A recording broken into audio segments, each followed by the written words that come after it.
Hablaremos esta noche de drogas milagrosas y elixires. Atención, las personas que estén buscando una droga milagrosa que alivie o cure sus males. Bueno, es una búsqueda tan vieja como la civilización misma, ¿no? Se divide en dos partes. Por un lado está el que tiene la intención de curarse, que desea curarse, y por el otro el que manifiesta la intención de curar, ¿no? Y estos dos ingredientes nunca faltan, el deseo de curarse y la intención de curar en la fórmula. Bueno, sobre el primero nadie duda de su legitimidad. Todos queremos curar nuestros males. Y en cuanto al segundo, hay que decir que no siempre es guiado por principios altruistas, sobre todo cuando hay intención de engañar y de prosperar. Vamos a decir que sin control científico y guiándose por tradiciones u observaciones no muy serias, a lo largo de la historia se desarrolló una actividad a veces casera, pero que tuvo visos de industria desde 1870 en adelante, esto en todo el mundo. Y así surgió una farmacopea de entrecasa, con un pretendido origen exótico o primitivo, ya que la medicina de los aborígenes fue fuente de inspiración o de plagio para esta clase de productos. Por ejemplo, la tinta china, que se usaba para el herpes o la culebrilla, o el tirar el cuerito para el empacho o para la indigestión, son algunos de estos recursos que se transmitían de boca en boca. Otros fueron más allá y envasaron sus propuestas, como el poeta Antonio Lamberti, que además de sus versos, promovía su infusión argentina. Él decía que era infalible contra la calvicie. Lamentablemente, los resultados no fueron muy buenos.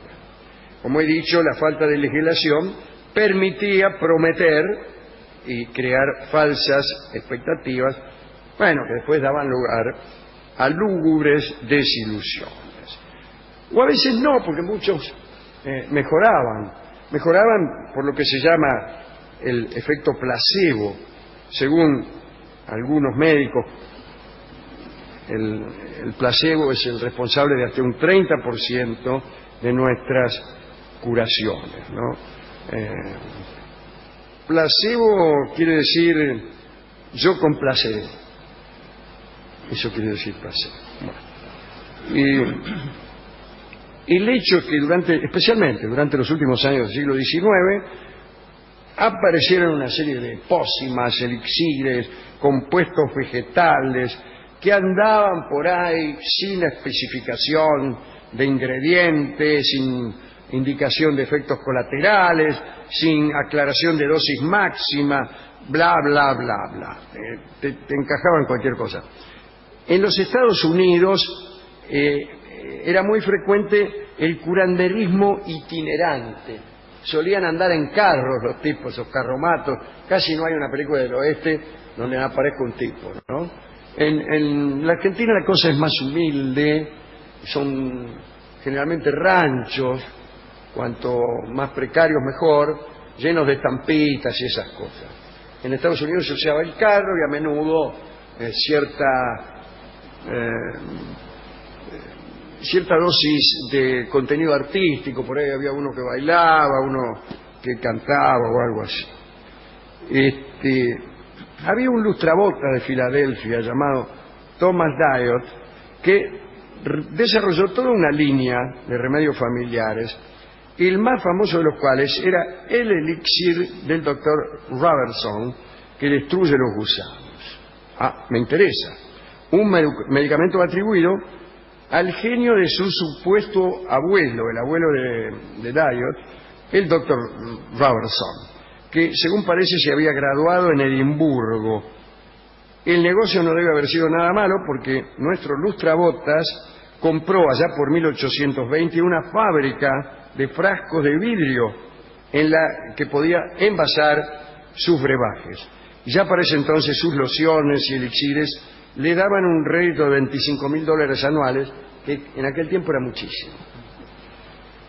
La señora Lydia Estes era una dama sureña, cuáquera y feminista, que se especializó en la elaboración de remedios para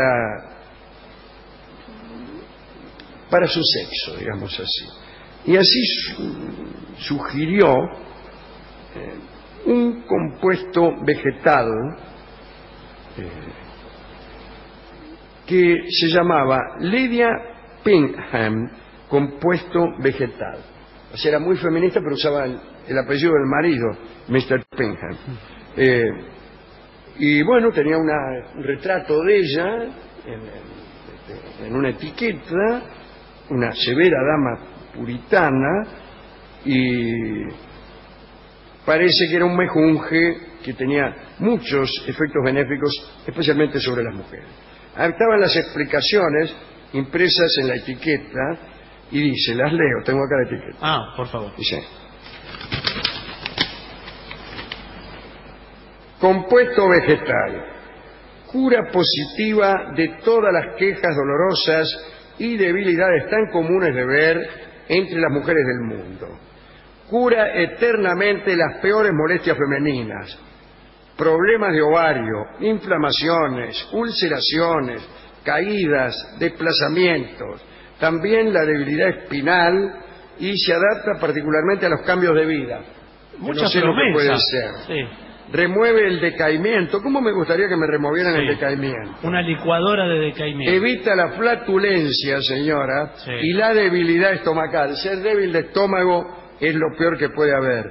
Cura el embotamiento, la cefalea, la neurastenia, el insomnio, la depresión y la indigestión.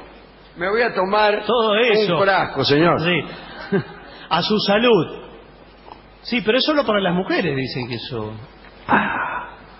¿Cómo? Que es para las mujeres le cura, no para los no me hombres. diga. Bueno, no importa. Dice acá, no salgan, cuidado, atención, no salgan corriendo a comprarlo, No se vende más desde 1940, pero durante 60 años este producto se difundió en 26 países, aportando 300.000 anuales a la señora Pinkham y familia. Bueno. La palabra indio también despertaba en la gente una cierta idea de seguridad en cuanto a la efectividad de la medicina. Era el único sentido positivo de la palabra indio en aquella sociedad, ¿no? Bueno, y entonces siempre había un indio dibujado en las etiquetas. Pero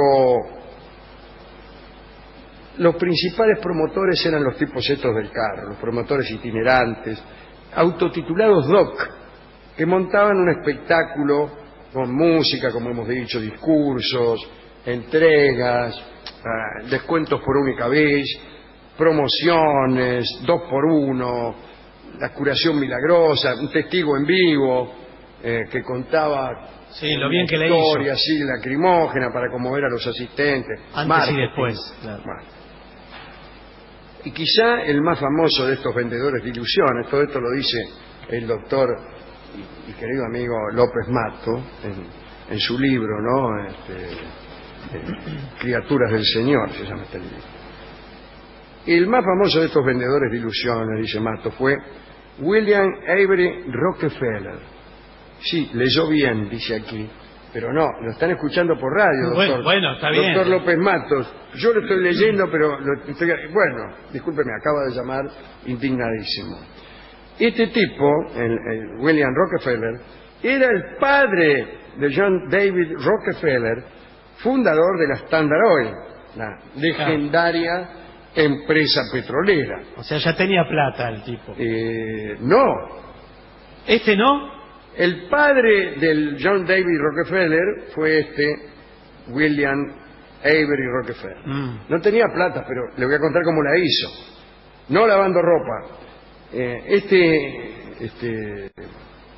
William, el papá, empezó a vender por una suma astronómica en aquel momento, que valía $25, una loción a dos familias, una en cada extremo de sus recorridos. Ponerle una en el sur y una en el norte, para no andar extrañando, ¿no es cierto? Sea por esto, sea porque los medicamentos no eran muy éticos, que digamos, el conocido John David Rockefeller no hablaba mucho de su papá. Bien. No es difícil entender por qué cada medicamento que se vende en los Estados Unidos debe soportar ahora una inspección de la Food and Drug Administration que se toma años antes de aprobar un producto, bla, bla, bla.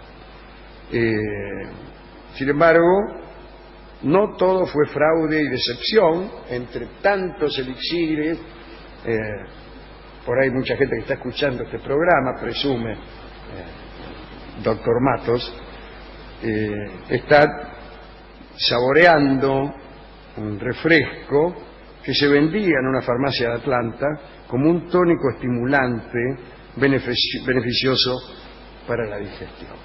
Eso también proviene de ahí. No sé si será bueno o será malo, pero de ahí proviene. Estos son los datos que tenemos acerca de los vendedores de elixir en todo el mundo, pero particularmente en los Estados Unidos. Y cómo finalmente descubrimos de qué manera hizo la guita Rockefeller. Acá siempre contábamos la misma historia, que Rockefeller había comprado no sé qué artículo, ponerle una bolsa de arroz por $1, la había vendido por 2 y había comprado 2 bolsas de arroz con los $2, y los había vendido por 4 y luego compró 4 bolsas de arroz, las que vendió por 8, luego compró 8 hasta que finalmente se murió el padre y heredó $500 millones. No. Esa es una forma de hacer fortuna. Hemos ido a la discoteca y el tipo me dijo que él creía en el elixir y me mostró muchos elixires que tenían de ahí. Tiene más de uno. Y hierbas, toda clase de linimentos, más bien, ¿cómo se llama eso? Medicamentos no convencionales. Sí, puede ser. Alternativos, exacto. Claro, de medicina alternativa. Que es cuando usted ya no tiene alternativa. Y le pregunté si tenía... Me convidó él algunas hay muchas cosas son de extractos de placentas, sí. Son cosas como que a uno le quedan lejos de encontrar.